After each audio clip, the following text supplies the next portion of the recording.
Andai kata hamba manusia itu mentaati bahwa ini fardu ain, ya takut kena sanksi. Ini meninggalkan, nggak takut sanksi, padahal sanksi berjalan. Bagaimana kamu paham ilmu? Bagaimana kamu paham amal? Wong kamu sendiri suka membantah. Kalau sudah itu tidak mau, ya jangan dilibatkan.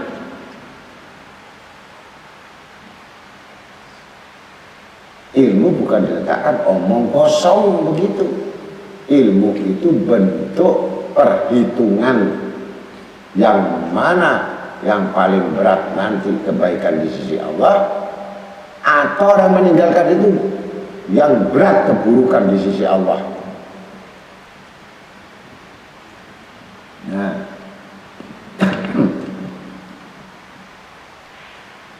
maka itu dalam satu hadis yang lain disebutkan, sayati zaman ala umati, sayati zaman ala umati yafiruna minal ulama wal fuqaha wa yabtalimullahu ta'ala bisalisatin baliyah. Al-ula tarfa'ul baraka min kasbihim, as-sani yusalitullah minas sultana dholimah, wasalisa wa akhir hayati bi ghairi iman. Artinya nanti akhir zaman, ya sekarang ini sudah akhir zaman, ini sudah lebih dari akhir zaman. Mau dimana-mana balak musibah ini bukan akhir zaman lagi. Di zaman sahabat saja sudah mengatakan sayati zaman, nanti akhir zaman umat-umatku, kata Nabi, yafiruna, meninggalkan, menjauhkan diri dengan alim-alim. Dia datang kalau masalah, menjauhi diri, menjauhkan dengan ulama, baik ulama fikih, ulama tauhid, ulama tasawuf, ulama. Faya batalimullahu ta'ala bisalisan baliyat, maka Allah akan azab dengan 3 perkara. Allah turunkan siksa sama hamba-hamba yang menjauhkan diri dari ulama. 3 perkara. Salisatin baliyat, bala musibah itu yang terjadi sekarang, seluruh dunia yang terjadi musibah bala itu karena menjauh dengan ulama-ulama. Tidak ada keinginan untuk mendekati mereka, perintah Allah tidak diikuti, padahal ada itu perintah, atiullah, ati Rasul. Tidak akan bisa kamu taat kepada Allah tanpa taat kepada Rasul. Dan kamu tidak akan bisa taat sama Rasul kalau nggak kamu taat sama ulama. Al-ulama al-warasatul anbiya, pewaris. Maka Allah mengancam 3 musibah, 3 perkara, 3 kesialan. Yang pertama, kamu usaha siang malam mati-matian kamu untuk mencari uang, mencari dana, mencari ini semua, tidak ada sempat waktumu, tidak ada sempat ini, maka Allah akan pertama ancaman, kami ambil berkah usahamu. Dapat 1 juta, masalahnya 10 juta. Dapat 10 juta, hukumannya 100 juta. Kelihatan untung 100 juta, ditipu 200 juta. Begitu. tanpa disadari. Kalau tidak, penyakitan. Habis 100 juta. Seharusnya bisa sedekah, habis musibah. Coba silahkan. Itu sudah siksa Allah. Bukan Nabi menyiksa, tapi Allah memberikan sanksi hukuman 3 perkara tadi. Yang kedua, kalau jadi pemimpin organisasi, pemimpin perusahaan, pemimpin apa saja yang bisa memwilayai pemimpin, yang tidak berdasarkan pedoman Al-Quran hadis dan tidak mendapatkan nasihat ulama-ulama tadi karena menjauh, maka ancaman siksa tadi yang kedua tadi menurut Nabi Muhammad SAW itu pasti dolim. Akhirnya kalau janji ingkar, kalau ngomong bujuk, kalau amanat khianat. Itu jadi kalau jadi pemimpin dolim. Meremehkan sholat, meremehkan aman, meremehkan kebaikan, meremehkan itu. Ya. Nanti dia sendiri buat jadwal, saya ngaji pokoknya saya sebulan sekali. Bukan jadwal Allah yang dipakai, dia sendiri ngatur Allah. Ini yang kedua. Kemudian yang ketiga, dipastikan wabil akhir hayat. Yang ketiga ini akhir hayatnya mati nggak bawa iman. Jadi walaupun haji, walaupun sholat, walaupun sedekah, walaupun ini, tapi dia menjauh dengan ulama. Hakikatnya menjauh ini ada 2. Belum tentu yang kamu dekat ini hatimu dekat. Belum tentu juga yang jauh itu hatinya juga jauh. Bisa jadi yang dekat hatinya selain Allah itu menjauh.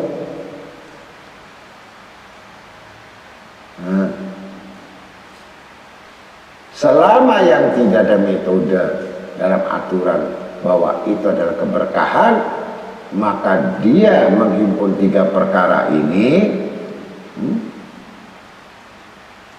Nah, baru, kenapa ini orang haji? Ini aktif. Begitu aktifnya, begitu rajinnya. Tapi begitu meninggal, sesat. Kan bingung kita. Apa yang terjadi?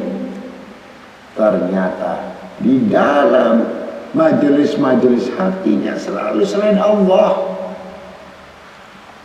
Dia selalu mengharapkan dunia melulu, harta melulu.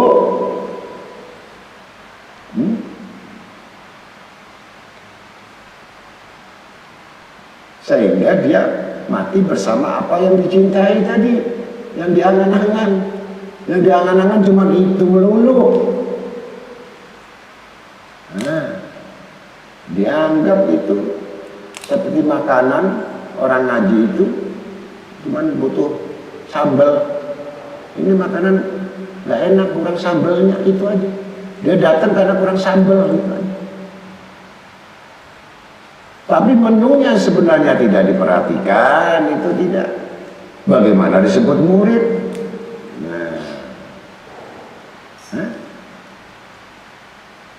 Yang harus ada kaitannya, yang ada rangkaiannya, ada kehidupannya, dan ada pemeliharaannya, dan ini semua yang diperintah guru ada.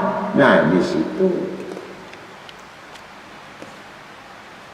maka itulah yang disebut wasilah.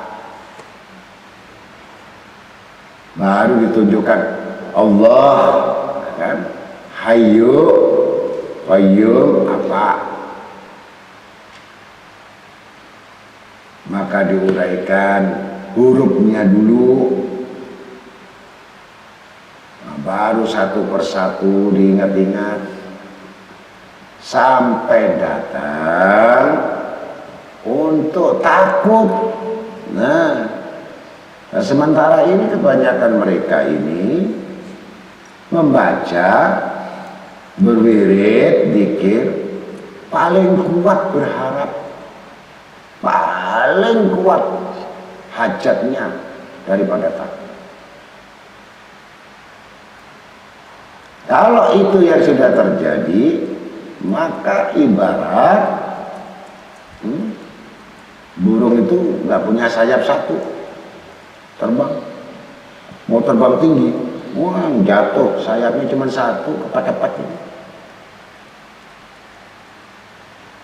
Nah, sudah dibahas kalau itu masalah antara harap dan takut, itu merupakan tanda-tanda orang yang sudah punya keseimbangan. Kalau tidak dimiliki dua-duanya, ya kamu bagaimanapun pengabdian kita dengan ulama sudah bagus, sama cuma berharap dulu, nggak takut itu. Nanti kalau takut terus putus asa, nanti berharap terus nggak pernah takut.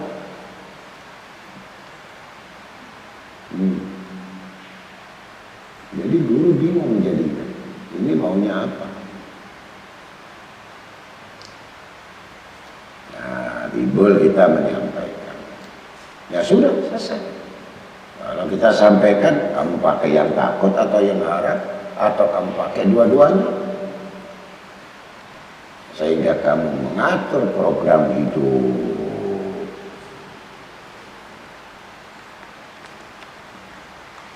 Nanti pula nanti diteruskan kembali bahwa ayat kursi adalah ayat yang disiapkan oleh Allah Ta'ala untuk penjagaan diri,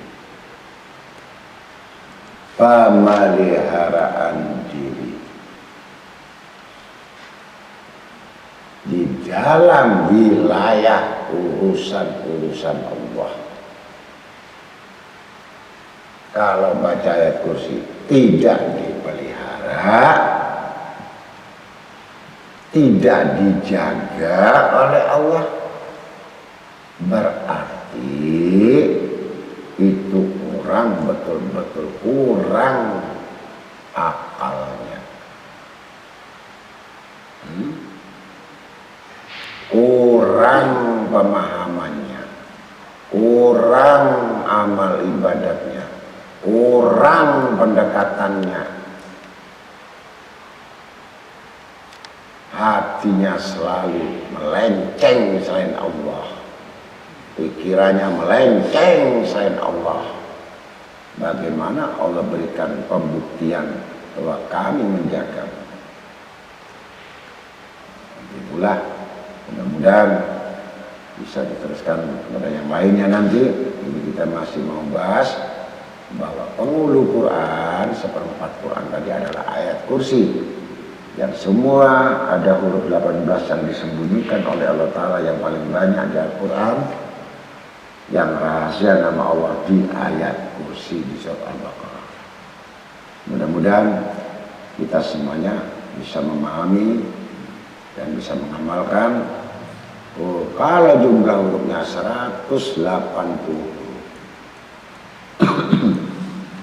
ada kalau ijazah dibaca 180 kali, ada yang diberikan ijazah 313 kali, ada yang diberi ijazah cuma 11 kali, tergantung dari porsi amal itu untuk apa, kebutuhan apa, dan apa. Begitu.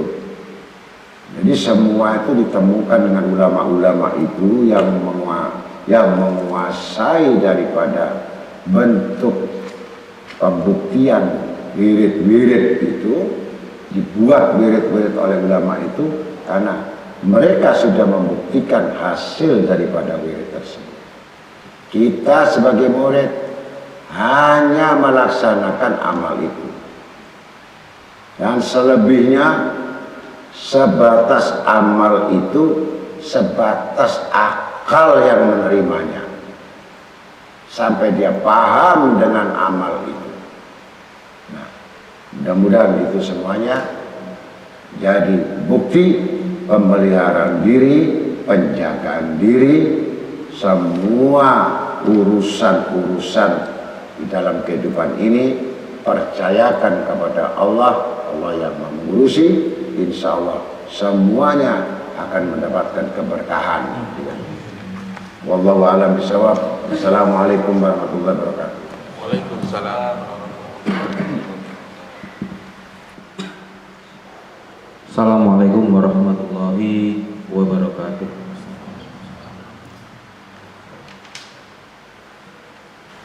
Agar ilmu dan amal tetap hidup dan dipelihara atau mendapat penjagaan dari Allah Ta'ala, ada dua pendapat. Yang pertama diambil dari kitab Fathur Rabbani dari Syekh Abdul Qadir Al-Jailani radhiyallahu anhu. Di sana dituliskan bahwa Nabi Isa alaihissalam pernah berujar, amal soleh adalah suatu amalan yang pujiannya atasnya tidak disukai. Pendapat yang kedua dari Syekh Abu Madian sejaman dengan Syekh Abdul Qadir Al-Jailani, disebutkan amal perbuatan tidak berguna jika disertai dengan kesombongan. Sebaliknya, tak berbuat apa-apa tidaklah berbahaya jika disertai dengan sikap tawadhu.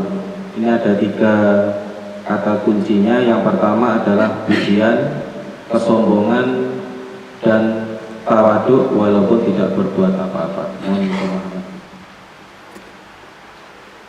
Berbicara ilmu dan tawadhu. Tawadhu itu artinya bentuk sifat, merendahkan diri, rendah hati. Kita berhadapan dengan Allah, kalau hanya bentuk merendahkan diri atau menundukkan saja sifat diri, tapi tidak menundukkan hati kita di hadapan Allah, itu bukan tawadhu.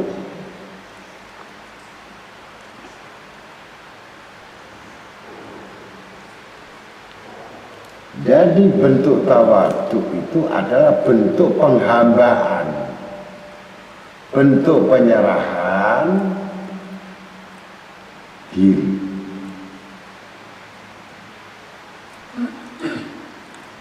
Siapakah orang yang sombong itu?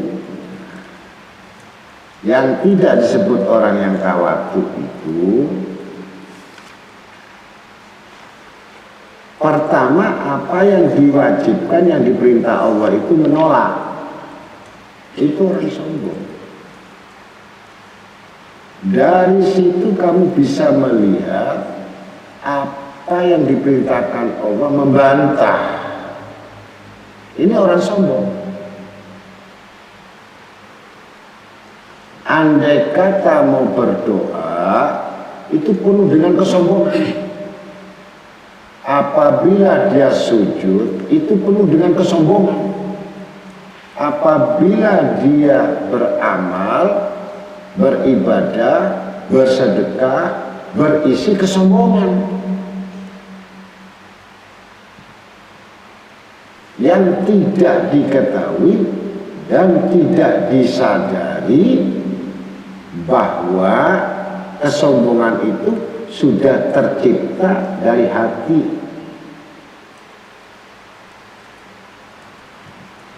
Yang keluar akan mempunyai sikap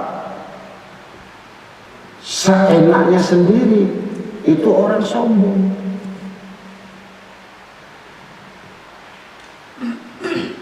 Dia punya aturan sendiri, dia punya program sendiri, dia memanage semua amal itu dia sendiri tanpa dasar pengetahuan yang semuanya dari pembelajaran.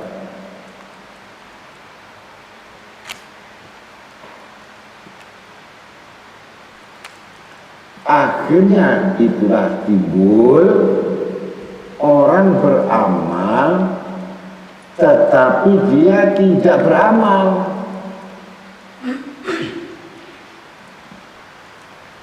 Hanya bentuk syarat beramal, padahal dia beramal ibadah untuk menonjolkan dirinya. Nah itu jadi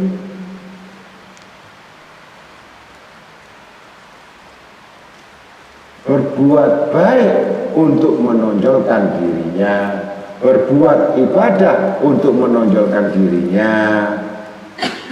Ketika ketaatan itu hanya tampak di manusia kalangan yang banyak, tetapi saat sendirian, ketika dia banyak bersendirian, disitulah dia bermaksiat kepada Tuhannya.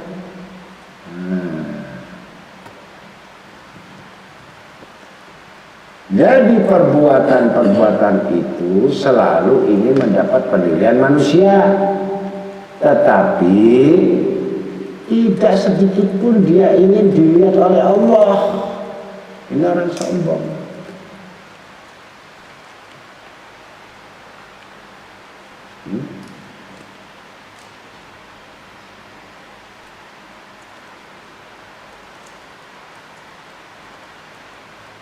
Maka kuncinya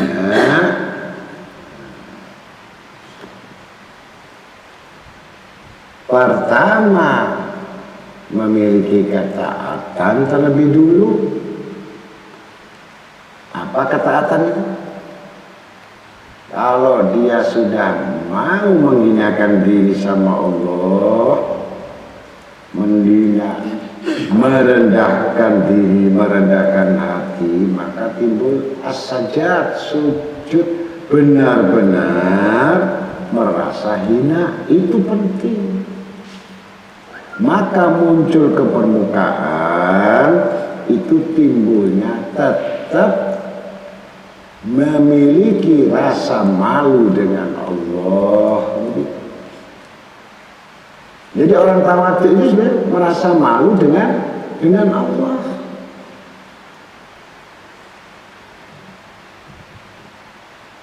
Kemudian memiliki sifat-sifat yang peka, sensitif, perasa.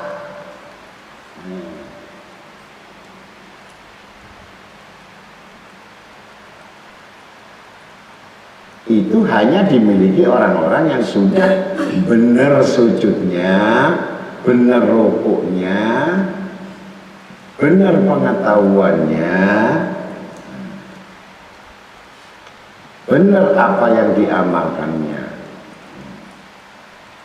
Itu reaksinya, maka tampak sekali kerendahan hatinya. Tidak memandang rendah orang lain, tidak meninggikan sesuatu yang berlebihan orang lain, yang ditanamkan rasa malunya.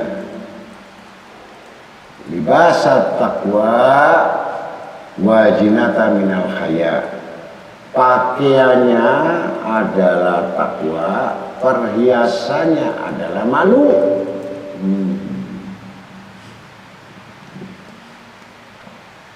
Ini tawadhu.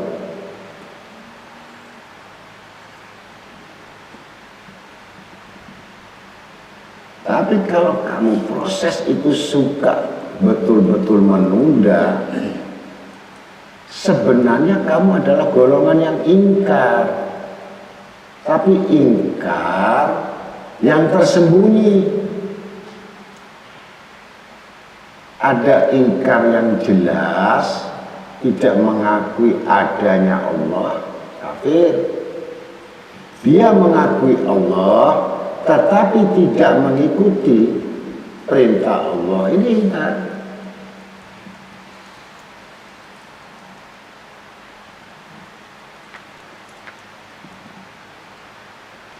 Dia tahu betul ini adalah persyaratan bahwa majelis ilmu itu adalah kebun surga, dia enggan untuk mendatangi.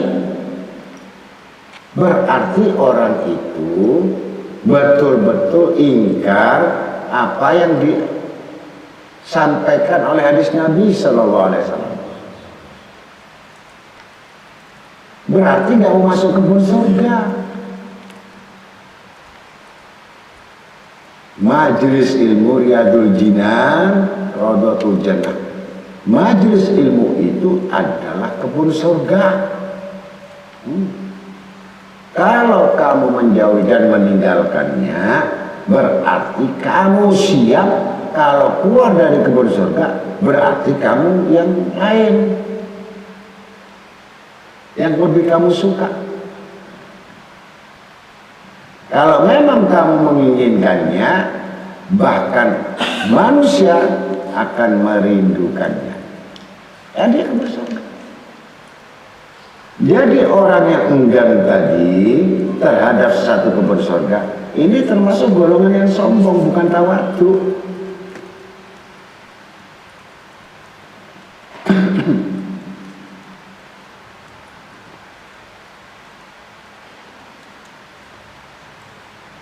Udah di taman surga itu sudah ada semuanya, tetapi dia mencari selain kebun surga, bagaimana kira-kira?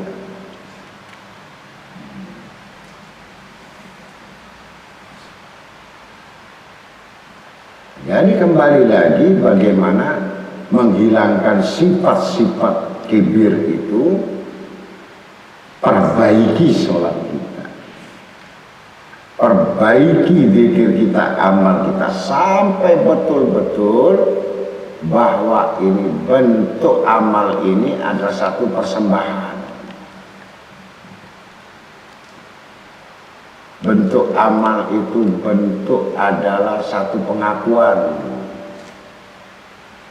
Bentuk amal itu bentuk sebagai pertanggungjawaban.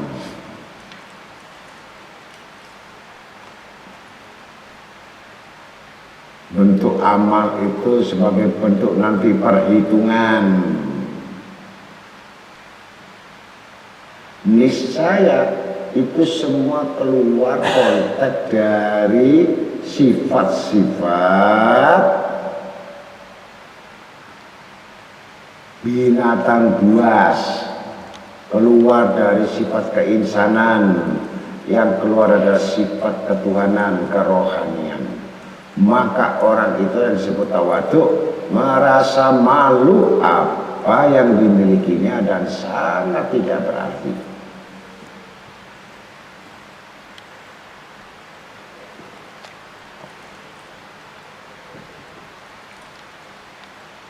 Dan selalu ingin menambah dan membutuhkan sampai betul-betul merasa kosong, nol, tidak memiliki apa-apa. Maka itulah sifat mulai muncul, akan menerima dengan segala keadaan.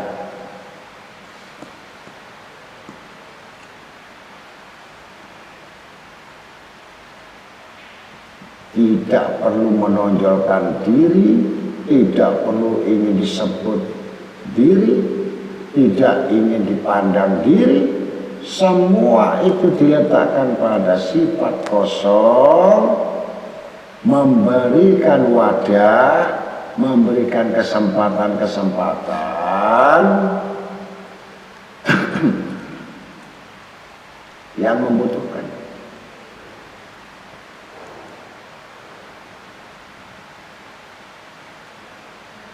Ini orang yang berisi ilmu disertai tawadhu. Ibnu Abdullah Mubarak menuntut ilmu 15 tahun sampai 20 tahun. Belajar akhlak ini, tawadhu ini, akhlak tawadhu ya, itu 30 tahun. Ketika disadari kalau saya nuntut ilmu adab dan akhlak 30 tahun, mungkin saat itu saya tinggalkan nuntut ilmu 15 tahun daripada saya belajar ilmu.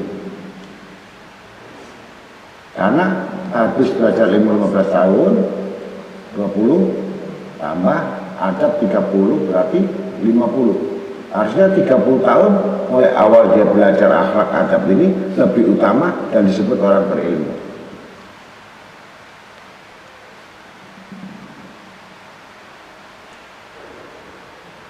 Daripada orang berilmu angkuh, sombong, riya, pamer, ujub. Nah kan percuma yang dibentuk tadi ternyata tidak berbekas tanpa akhlak tadi. Nah,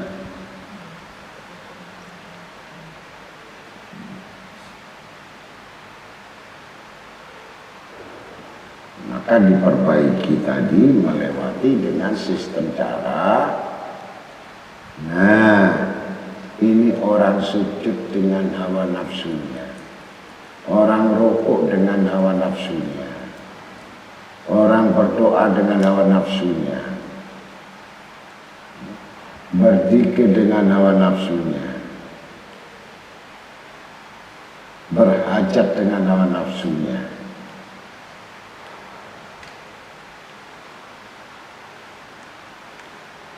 Yang diketahui hasil dari ibadah hawa nafsunya ini, maka yang keluar ini riyanya, ujubnya, pamernya, hebatnya, nggak sadar ini, meremehkan orang lain ini sebab ibadah yang selain Allah, maka yang didapatkan itu maka bentuk selain Allah. Kalau ibadah itu menuju Allah, berarti dia akan bertemu Allah. Nah, begitu.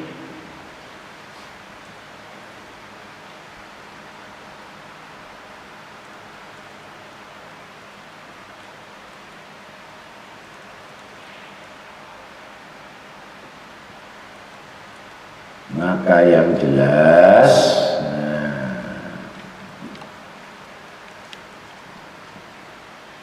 ini sampai mengetahui ibadah itu yang sering kita bahas, tidak akan bisa mengenal Allah kalau nggak mengenal diri. Tidak akan bisa tawadhu kalau kamu nggak mengenal diri. Sebab orang yang tawadhu itu adalah golongan orang yang mengenal diri, tahu diri, siapa diri, dijadikan apa diri ini, dihidupkan untuk apa diri ini, maka timbullah kamu sifat rendah diri. Enak.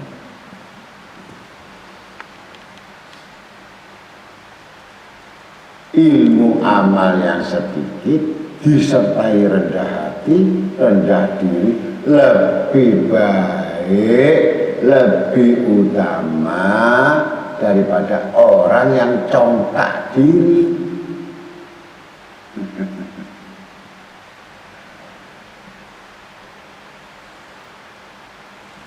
Apalagi orang yang betul-betul yang tidak tawadhu itu adalah orang yang meremehkan ilmu dan amal.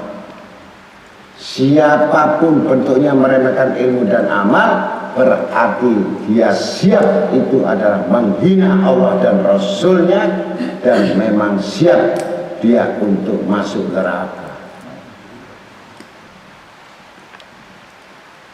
secara tidak langsung dia membantah ilmu, membantah amal, berarti membantah Rasul. Membantah ilmu berarti membantah Allah. Kalau sudah membantah Allah dan Rasul, di mana tempatnya?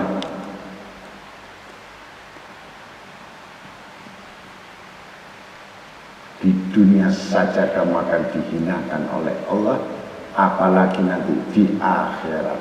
Di dunia akan ditampakkan itu kehinaan tanpa disadari.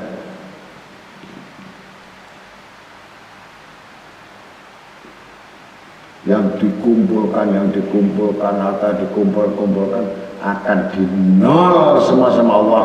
Baru kamu sudah masa udurmu, masa tuamu sudah tidak punya apa-apa, tidak mampu untuk berpikir apa-apa. Penyesalan, dan semakin menyesal lagi ketika di dalam kuburnya.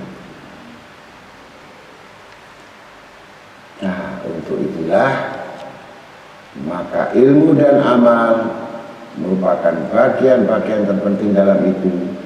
Ilmu merupakan adalah perbuatan sifat Allah, amal adalah sifat perbuatan Rasul Sallallahu Alaihi Wasallam.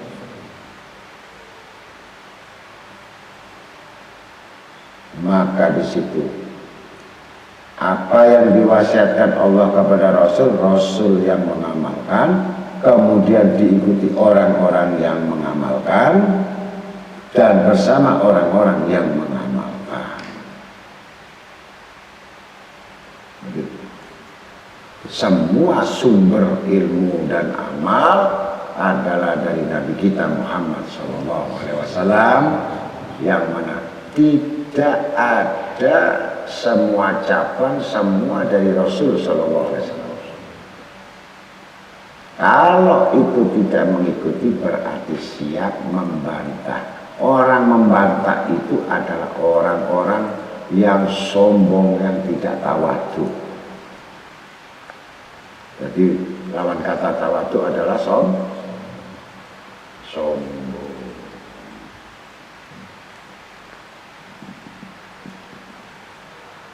Kemudian Allah akan membuangnya semua apa yang ditinggalkan yang manfaat, semua yang dikerjakan sia-sia dan tidak manfaat. Dan jadinya hukuman nanti atas perbuatan itu, karena dia pertama sudah membantah, yang kedua dia tidak manfaat dan menambah dosa, yang ketiga akan bertambah hitungan hisabnya nanti di akhirat. 3 hukuman. Silahkan kita memikirnya masing-masing sebelum kita dikubur.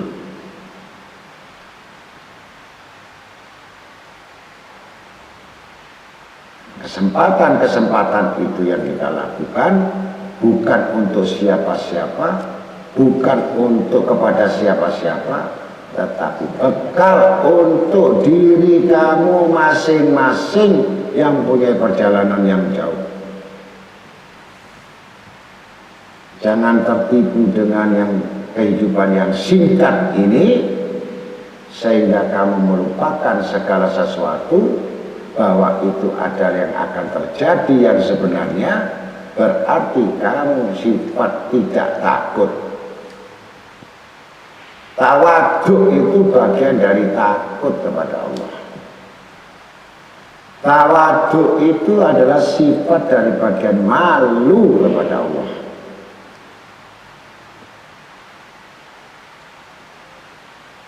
Tawadhu itu merasa tidak bisa membalas semua kebaikan, perbuatan baik, nikmat-nikmat dari Allah.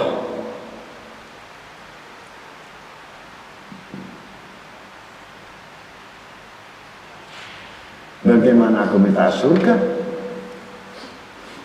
Sedangkan kalau dosaku saja diampuni oleh Allah, aku sudah merasa puas dan cukup atas karunia-Nya. maka ilahi lastu li firdaus wala aku ala naril jahim fabli taubatan wa firli dunubi fa innaka ghafiru dzambil azim. Bagaimana seorang wali kutub Abu Nuwais, ya Tuhanku, aku tidak pantas masuk surga dan aku takut dengan siksa nerakamu. Fabli, tapi berikan kepadaku pintu taubat dan ampuni dosaku. Sesungguhnya Engkaulah yang maha memberi ampun dari segala dosa-dosaku yang sangat banyak, yang sangat agung. Ini orang yang punya rasa malu, orang yang tawadhu, yang sudah dijamin dia masuk surga, masih malu masuk surga, masih ingin diampuni dosa-dosanya, dan berharap terus-menerus bahwa dia akan mendapatkan untuk Allah mengampuninya. Kita ibadah sedikit, kelalaian banyak, malas banyak, disiplin tidak, komitmen tidak, konsekuensi tidak, meninggikan ilmu tidak, mengamalkan itu tidak, berharap surga dan tidak takut neraka.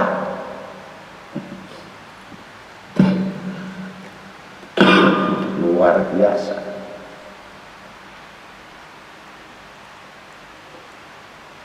Yang kesombongan itulah yang banyak membuat hidupnya seperti neraka. Jadi apa yang menimpa manusia semua, kegelisahan, kekeringan, kebingungan, itu kesombongan yang tidak disadari, selalu membantah dan merasa bebas dengan ketentuan. Maka Allah siksa dengan gelisah, Allah siksa dengan segala macam urusan, Allah siksa dengan segala kelalaian, Allah siksa dengan pikirannya yang kosong, diisi dengan selain Allah.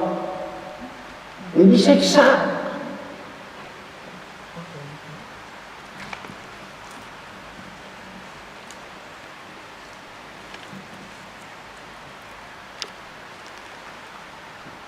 Jadi kalau kita dipelihara, kita dijaga, dengan sendirinya kamu akan menyaksikan dengan segala kejadian-kejadian itu dengan sangat paham dan memahami dengan apa kejadian itu, bahwa itu semua tidak terlepas dari Tuhan.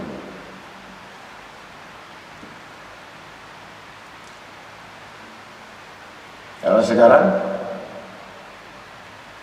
kamu sekalian yang ahli dunia, kamu sekalian yang sudah terhimpit oleh dunia, sekalian orang-orang yang melupakan Allah, lebih utamakan dunia, pasti kamu akan dikuasai dengan dunia dan siap diperbudak dengan dunia, yang semuanya akan menjadi berat hisab tanggung jawab.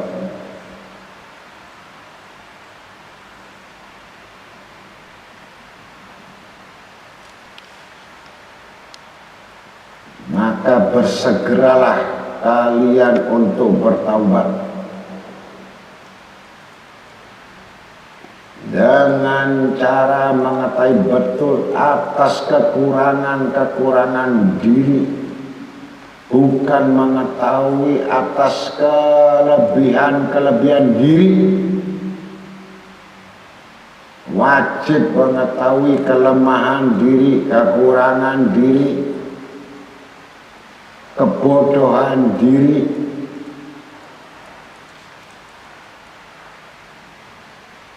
meningkatkan dengan catatan kita bahwa kebaikan itu dilakukan yang kamu anggap bisa terjadi kebaikan yang kamu lakukan itu yang terakhir kali kamu menemui dunia.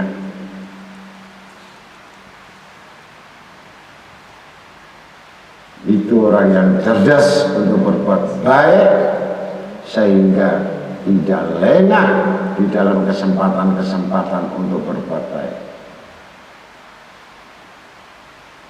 Maka ilmu dan penjagaan diri tidak bisa terlepas, ilmu dan amal tanpa pemeliharaan dan penjagaan diri niscaya akan terprosok di dalam sifat-sifat yang menjatuhkan ilmu dan amal itu sendiri,